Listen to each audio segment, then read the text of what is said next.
Hello दोस्तों, मैं धीरज कुमार अपने YouTube channel smart study with Dheeraj sir में आप सभी लोगों का एक बार फिर से स्वागत करता हूं।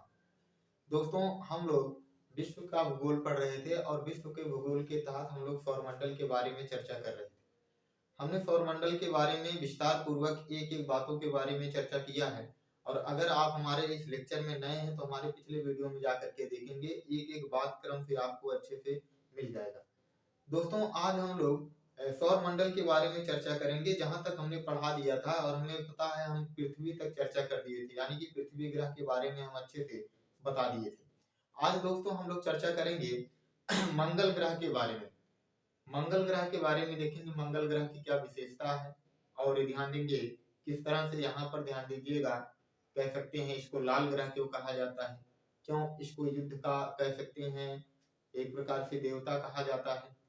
इस प्रकार से ध्यान दीजिएगा, इन सब के बारे में हम अच्छे से चर्चा करेंगे विस्तार पूर्वक और आप हमारे एक एक बातों को ध्यान पूर्वक सुनिएगा ताकि आपको सभी बातें अच्छे से समझ में आ जाए। और दोस्तों हमारे चैनल को ध्यान दीजिएगा, लाइक सब्सक्राइब और कमेंट शेयर करना ना भूलिएगा, क्योंकि मैं एक बेहतर से बेहतर कंटेंट आपके लिए प्रोवाइड करवा रहा हूँ और इस कंटेंट की मदद से आपकी तैयारी बेहतर से बेहतर होगी और आने वाले कोई भी एग्जाम होगा उस एग्जाम में आप अच्छा कर पाएंगे। तो चलिए दोस्तों, आज हम मंगल ग्रह के बारे में चर्चा करते हैं। अगर दोस्तों ध्यान दीजिएगा, यहाँ पर अगर हम मंगल ग्रह के बारे में चर्चा करें तो ध्यान दीजिएगा, यहाँ पर हमने देखिए लिखा है मंगल ग्रह। तो मंगल ग्रह के बारे में दोस्तों ध्यान दीजिएगा, हम लोग अगर चर्चा करेंगे तो समझिएगा। हमने बताया मंगल ग्रह को ध्यान दीजिएगा युद्ध का देवता भी कहा जाता है। क्यों कहा जाता है इसके बारे में भी मैं चर्चा करूंगा। मंगल ग्रह पर ध्यान दीजिएगा, कह सकते हैं कि आयरन ऑक्साइड की प्रधानता है, यानी कि लोहे की प्रधानता है, जिसके कारण ध्यान दीजिएगा इसकी जो सतह है लाल हो जाती है, इसलिए यह ग्रह हमको ध्यान दीजिएगा लाल दिखाई देता है और यही कारण है कि मंगल ग्रह को लाल ग्रह भी कहा जाता है। तो दोस्तों ध्यान दीजिएगा, यहाँ पर अगर हम बात करें मंगल ग्रह के बारे में तो समझिएगा, मंगल ग्रह के अगर बारे में अगर हम बात करें यहाँ तो मंगल ग्रह को मंगल ग्रह को को युद्ध का देवता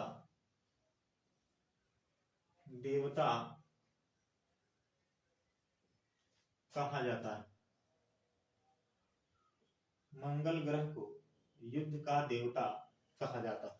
अब दोस्तों आपके मन में एक सवाल उठ रहा होगा कि क्यों मंगल ग्रह को युद्ध का देवता कहा जाता है। तो ध्यान से इस बात को समझिएगा, मंगल ग्रह को युद्ध का देवता क्यों कहा जाता है, क्योंकि ध्यान दीजिएगा जैसे हमारे धर्मशास्त्रों में इंद्र को ध्यान दीजिएगा कह सकते हैं एक प्रकार से युद्ध का देवता माना जाता है। उसी प्रकार से यूनान देश में ध्यान दीजिएगा, जब लोग युद्ध करने के लिए जाते थे तो मंगल ग्रह को प्रणाम करके वो युद्ध करने जाते थे और कहते थे, हे मंगल देवता, हमारे सभी कार्य मंगल हो जाएं, अच्छे हो जाएं, यानी कि हम जिस युद्ध में जा रहे हैं उस युद्ध को विजय प्राप्त करें। और ध्यान दीजिएगा, इस तरह से विनती करने के बाद वह युद्ध करने के लिए चले जाते थे। तो वो लोग युद्ध जब करने जाते थे तो मंगल को प्रणाम करते थे, इस मंगल ग्रह को, इसलिए इसको ध्यान दीजिएगा युद्ध का देवता भी कहा गया। दूसरी बात करें दोस्तों, ध्यान दीजिएगा मंगल ग्रह की बात अगर करें तो मंगल ग्रह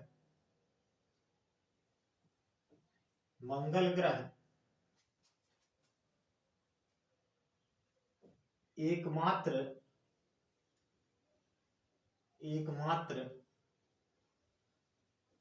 ऐसा ग्रह है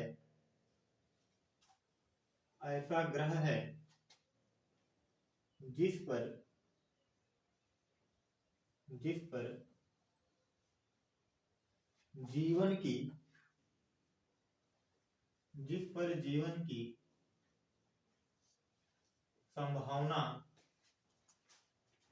जीवन की संभावना व्यक्त की गई। तो मंगल ग्रह एकमात्र ऐसा ग्रह है जिस पर ध्यान दीजिएगा कह सकते हैं जीवन की संभावना व्यक्त की गई है दोस्तों। यानी कि मंगल ग्रह का अपना ध्यान देंगे एक पृथ्वी के समान वायुमंडल है, और वायुमंडल होने के कारण यहाँ पर विभिन्न प्रकार की गैसें उपलब्ध हैं, जिसके कारण यहाँ पर ध्यान दीजिएगा जीवन की संभावना व्यक्त की जाती है दोस्तों। फिर अगर बात करें तो ध्यान दीजिएगा यहाँ पर मंगल ग्रह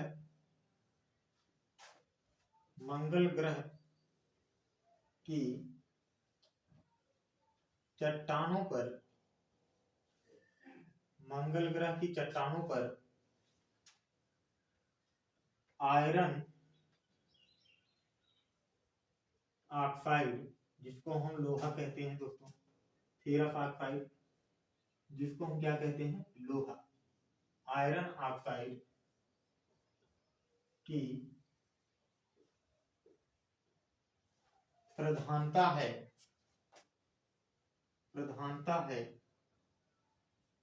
जिसके कारण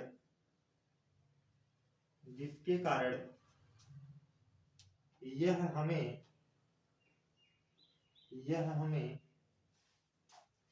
लाल दिखाई देता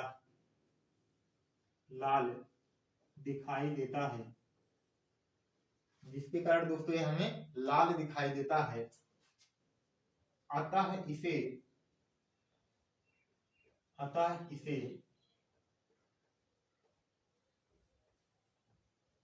लाल ग्रह भी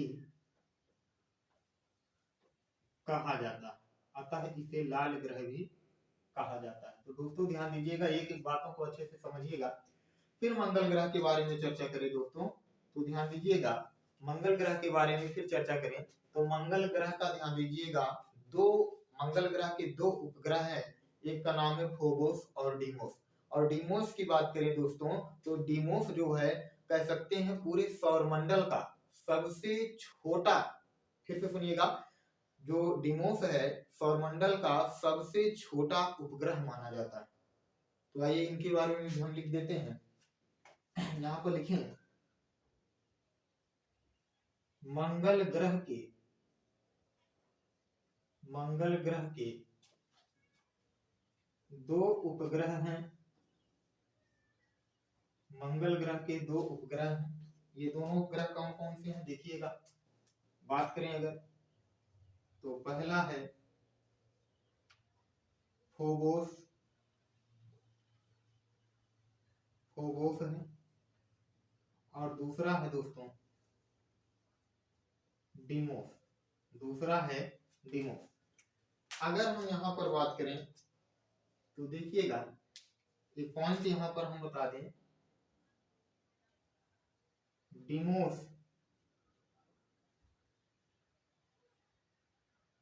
संपूर्ण सौरमंडल का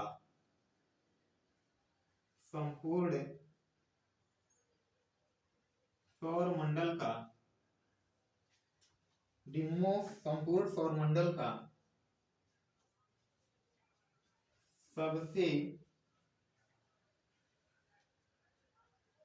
छोटा उपग्रह।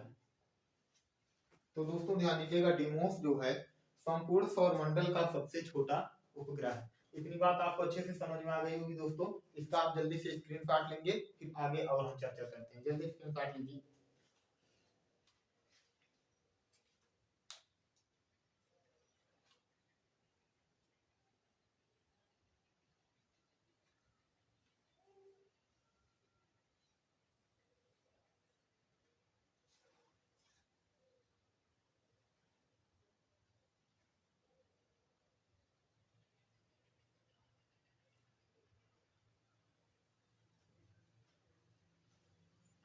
चलिए दोस्तों, आपने स्क्रीनशॉट ले लिया होगा, इसके बारे में फिर और हम थोड़ा सा चर्चा करते हैं। यहाँ पर थोड़ा सा और हम चर्चा करते हैं दोस्तों, तो देखिएगा, और अगर हम बात करें तो समझेंगे यहाँ पर मंगल ग्रह के बारे में। कुछ विद्वान हैं दोस्तों, उन विद्वानों का मानना है कि मंगल ग्रह के दोनों ध्रुवों पर ध्यान दीजिएगा बर्फ पाए जाते हैं, यानी कि बर्फ जमे हुए। तो विद्वानों के अनुसार ध्यान दीजिएगा, मंगल ग्रह के दोनों ध्रुवों पर क्या जमे हुए हैं, बर्फ जमे हुए हैं। इस बात को भी हम लिख देते हैं यहाँ पर। विद्वानों के अनुसार, विद्वानों के अनुसार, विद्वानों के अनुसार मंगल ग्रह पर, मंगल ग्रह पर, मंगल ग्रह के, मंगल ग्रह के दोनों ध्रुवों पर, दोनों ध्रुवों पर, विद्वानों के अनुसार मंगल ग्रह के दोनों ध्रुवों पर बर्फ पाए जाते हैं, बर्फ पाए जाते हैं, बर्फ पाए जाते हैं। और देखिएगा कुछ बातें और हम लिख देते हैं। मंगल ग्रह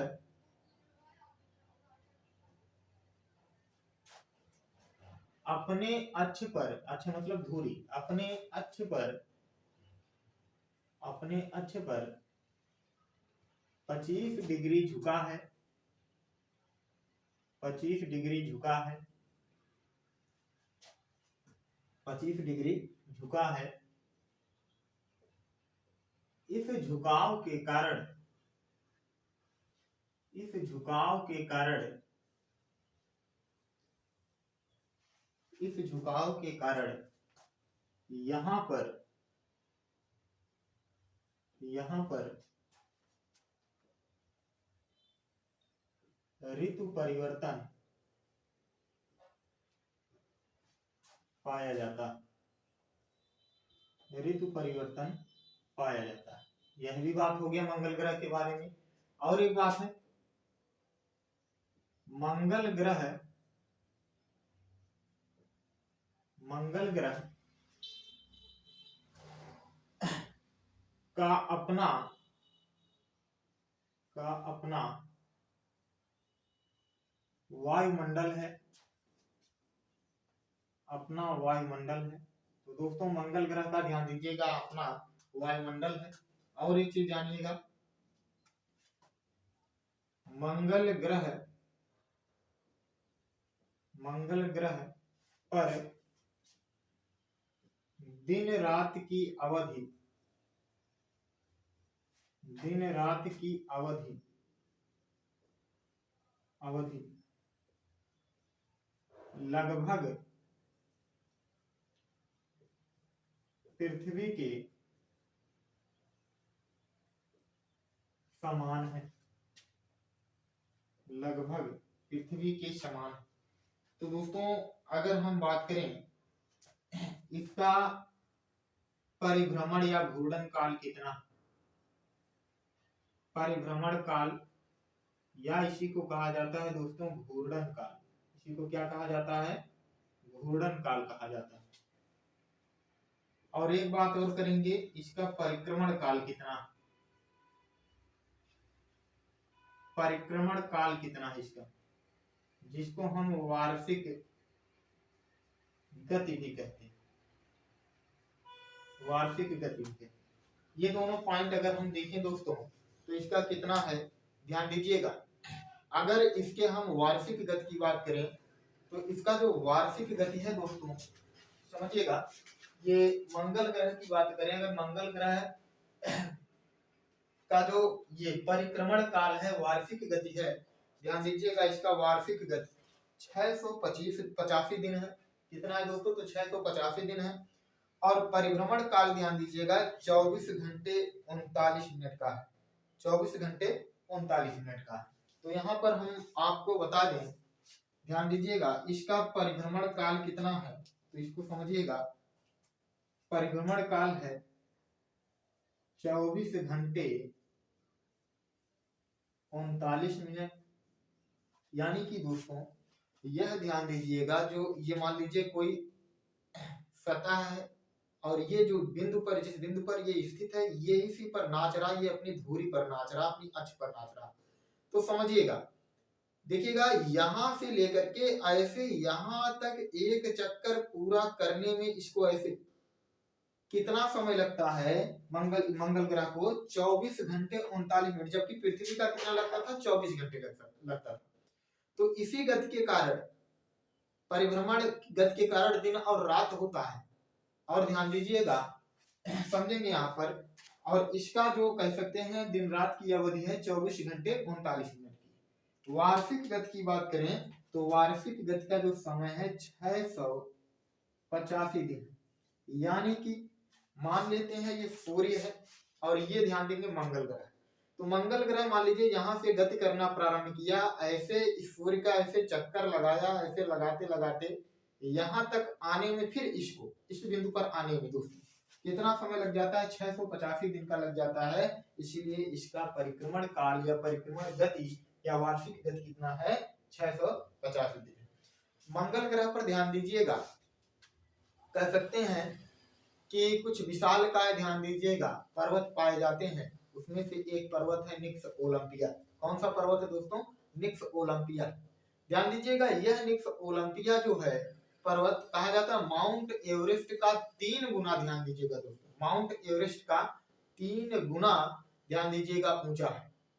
तो समझ सकते हैं। और वहीं पर ध्यान दीजिएगा एक ज्वालामुखी स्थित है, और अगर उस ज्वालामुखी की बात करें तो ध्यान दीजिएगा कह सकते हैं जिसका नाम है ओलंपस मास।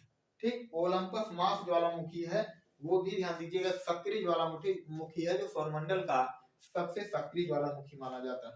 तो इस बात को हम लिख दें, इसके बाद मंगल ग्रह आपका समाप्त हो जाएगा। चलिए दोस्तों, यहाँ बात करते हैं मंगल ग्रह पर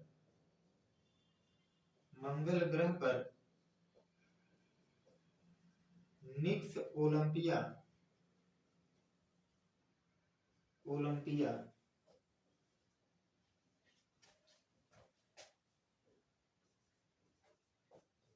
पर्वत स्थित है, जो एक सक्रिय ज्वालामुखी है,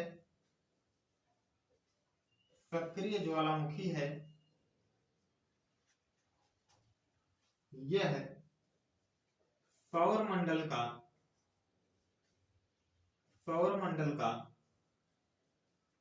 सबसे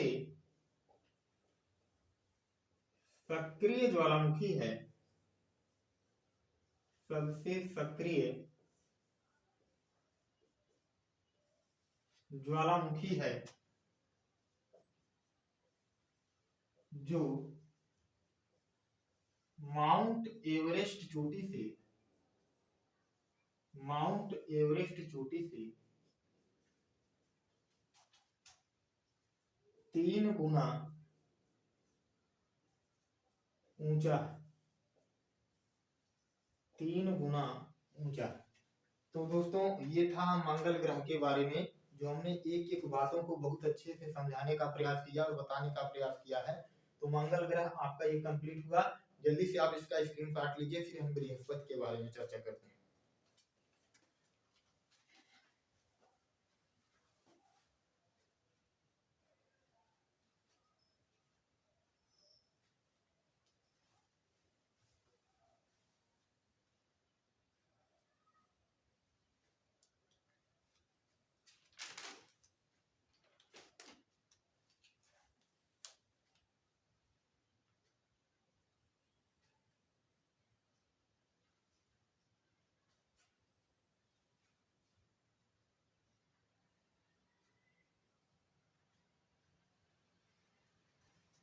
चलिए दोस्तों, आपने इसका स्क्रीनशॉट ले लिया होगा। अब आइए हम बात करते हैं बृहस्पति ग्रह के बारे में। ये तो मंगल ग्रह था, आइए आज हम बात करते हैं बृहस्पति ग्रह के बारे में।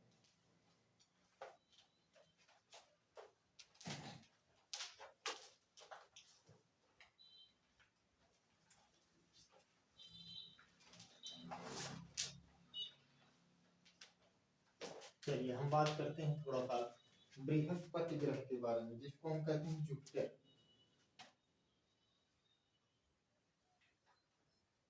बृहस्पति ग्रह